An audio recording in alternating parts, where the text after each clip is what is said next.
Good evening, friends. Welcome to the Teaching and Learning. After a long time, right? It's been 20 days around. I was busy with another schedule. So here I'm back with the ECD Pedagogy, as I have a promise that I'll be keep uploading and supporting the teachers. And I'm sure those who have appeared in August 28th, and they have a passed their test, but I'm still waiting from some teachers their feedback about their test score. I know that you have a test now in November. The date is in November. So I'm trying to share some more information and sample questions answered. So in this video, I'm going to add a few more questions and answer, which was a part of the previous exam. And I have received these questions from the teachers. So I'll be sharing with you the background information about that question, that why this answer is for this question, and I'll give you other information that why this thing has a link with the particular the question and answer. Okay, so let me clear that what exactly I'm going to share with you today. About the classroom of movement. This is the first thing I'm going to share with you. Okay? And the second thing I'm going to share with you about the colorings, the basic colors that we teach in the elementary, and what are the types of the colors, what are the two different theories, and what else I have, two different theory and the demands of the coloring system, and the types of the colors, and more than this. So stay with me. If you're new to my channel, don't forget to subscribe, and if you like this video, press the like button and drop the nice comments. Okay, your comments will be highly appreciated. Okay, so if you have any question, please write it. So let's talk about it, but I'm going to drop the first question and asking with you that getting rid of PE to add increased seat time for test preparation, how it's going to affect on students' learning. This is a question to you. Why I'm asking this question? Let me share the screen first. The first question is about the movement in the classroom, right? Let me check the question. Okay. If children are not able to move in the classroom, what you will suggest to that teacher? What happens currently? That this is a question. You think about it and give me your answer. Most of the schools, they are taking measures to increase the seating time instead of physical activities. What is the impact of it? Do you think it's helping in learning or not? So this is the one of the things I need to ask to you. So moving in the classroom, letting kids move in classroom isn't a break from learning. This is another question to you. So think about these two things, okay? Reducing PE and increasing seating time. Do you think it's impacting on the students' learning, helping to increase the testing score? If it is helping to increase the test score, what about the students' intellectual activities, intellectual level, mental health, physical health? What about these things? Do you think, another question, do you think the movement in the classroom is resisting the learning or not? So these are the questions with you, but I'm going to share another thing. Okay, let's see. So today, I love these questions, honestly. So you can give your own view and perspective about that. That will be really nice. Okay. So first, I'm going to read. Okay, this is an article. I'll be dropping the link in the description. And this was published in 2018 and originally published in Teach magazine in June 2018. Okay, so it was written by a Scene Blackmer, that he said that after teaching at an alternative middle school for the past 4 years, the one thing I consistently hear from new students is, we can move around in your room and not get in trouble. Ever you been in this situation that a student asks you that teacher, can we move in the classroom? Can we do this one? Or anything which is related with the physical activities? It happens to me several times.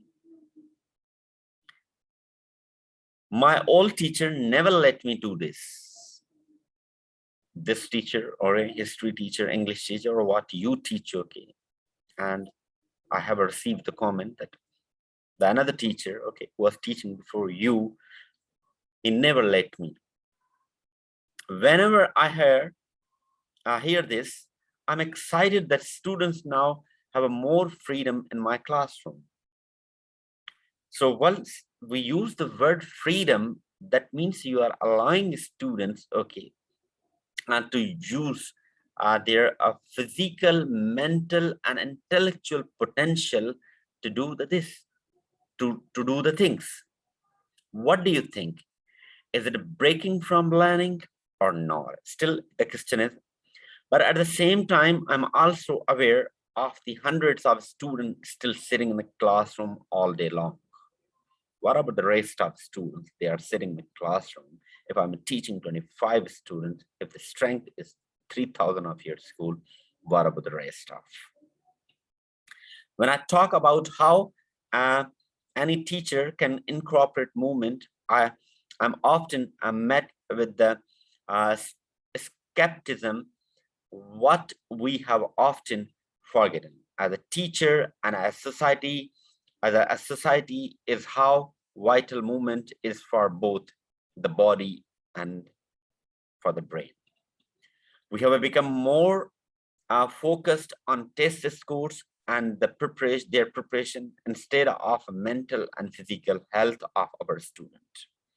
And yes, I'm aware of how tests can have a positive effect on students or a school, but our goal as an educator. Is this really our goal? Is this really impacting on students' learning? You have to respond accordingly, okay? So let's move on this, that moving in the classroom, okay, it's learning as well. Why it's learning? When we recognize that an excellent teacher, an excellent instruction definitely gonna engage the students intellectually, physically, mentally.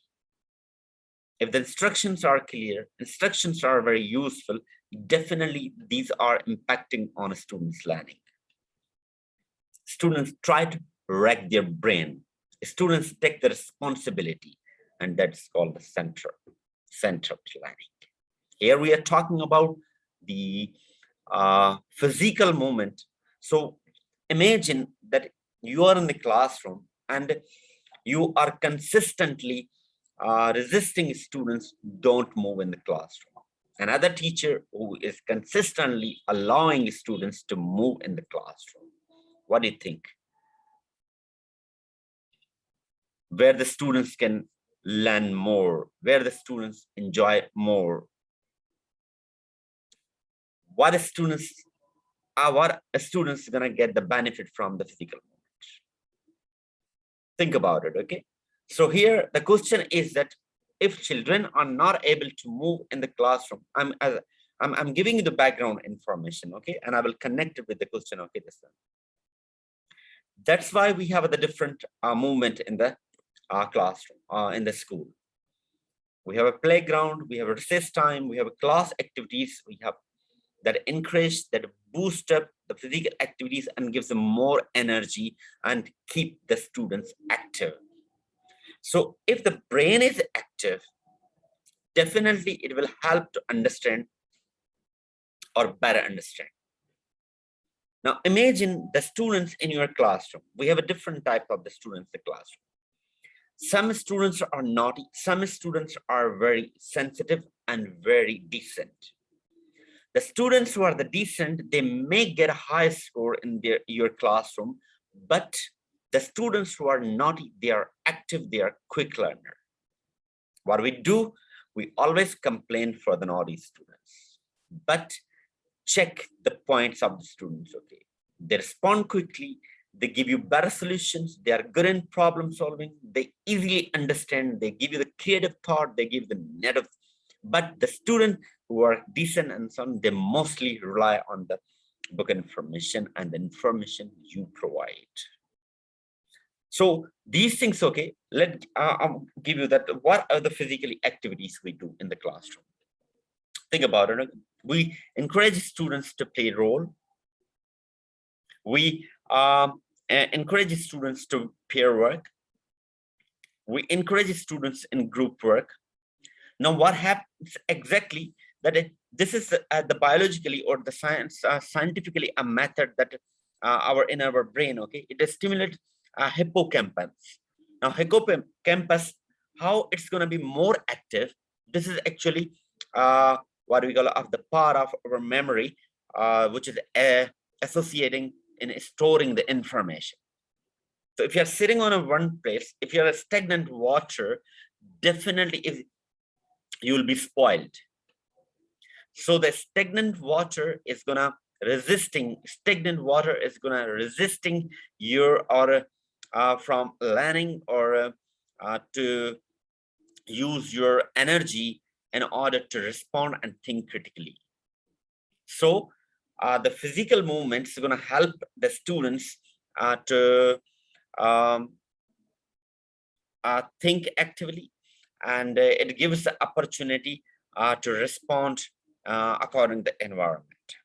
So the physical movement in the classroom, which is really helpful. So what teacher has to do? Teacher has to facilitate, provide the all amenities. And what are the all amenities, especially for the kids? That you have to provide them a classroom mat, which help students, especially elementary students, which help in the moment. So because you are caring also health and safety. So what you're gonna suggest? You're gonna suggest to give a classroom mat, which will help the students to move in the classroom. Another question we'll move on it. What are the basic colors that you will teach elementary children? Think about it and why. So let's move. What are the basic colors that you will teach elementary children? Options are here, and think about it and why. Give me the reason. So you can write this one into the comments. Let's talk about the color theories. There are the two color theories. One is the additive color system, and other one is a subtractive color system. I'm going to connect this one, that why these colors are helping and why these colors need to teach in the elementary. So stay with me. Stephen Westland, professor of color science at the University of Leeds in England, breaks things down into simple terms. Before getting into the confusing complexity, we see because light enters our eyes. He says light enters our eyes into two ways. Number one, directly from a light source. Another one, reflected from an object that we can see, okay? This leads two types of the coloring mixing. One is additive and another one is the subtractive. This is one. Now let's move to the next step about the types of the colors. As you know that, okay, the basic colors, there are the three types of the colors. One is the primary, another one is secondary, third one is the tertiary. So the primary colors, you can see red, blue, and yellow. and another which is helping in painting and art. Another one is physics or scientific colors, which help us to see, which is a red, green, and blue. And the second color I didn't mention in the tertiary. So this is the domain of the science, right? These two different theories of the material. The reason for confusing contradiction is that there are the two different color theories. For material colors, like ones used by painters, and for colored for light. These two theories are known as additive and subtractive color system. Now let's talk about why these colors need to be taught in elementary. Why red, blue, yellow, and green? So the option is, or the answer is red, blue, green, yellow. This is the answer. At a very young age, children are generally taught to learn about the basic hues: red, yellow, green, blue, purple. They are often taught in isolation of other colors because of their simplicity and the natural appeal of the other colors. In the Munsell system, however, these primary hues are first taught as a middle hues because children at a very early age are able to recognize the difference between light, medium, and dark color. So you know why these colors has to be taught? These are the colors I have mentioned because in an option there was a red, blue, yellow, and green. Okay, so that's why I have given you that answer. Munsell color order system are three dimensions of their for coloring system. Value, lightness, chroma, saturation, hue is described. Okay, so describe overall intensity to how light or dark color is. It is the only dimension of color that may exist by itself. Chroma, saturation, may be defined as a strength or domains of the hue on the outer edge of the hue wheel or the intensity saturated hues towards the center of color wheel. No hue dominates or they become less and less saturated. Hue is described with the words we normally think of as a describing colors. So the describing colors are the basic colors, are the primary colors which we teach in the elementary, and these are the red, blue, yellow, and green. So these were the two questions which were shared by the teachers from the last exam, and I have shared with you. There are still more questions at this, so stay connected with me, and keep subscribing and teaching and learning. Keep dropping the nice comments. Okay, that's my appreciation. Thank you so much. We'll be meeting in the next lesson. So you can see here the answer. What are the basic colors that we teach in elementary children? Red, blue, green, and yellow. So why? And you can see it. Thank you so much. So links you will be finding in the description. We'll be meeting in the next lesson with the new sample questions and answer. Stay blessed and stay safe.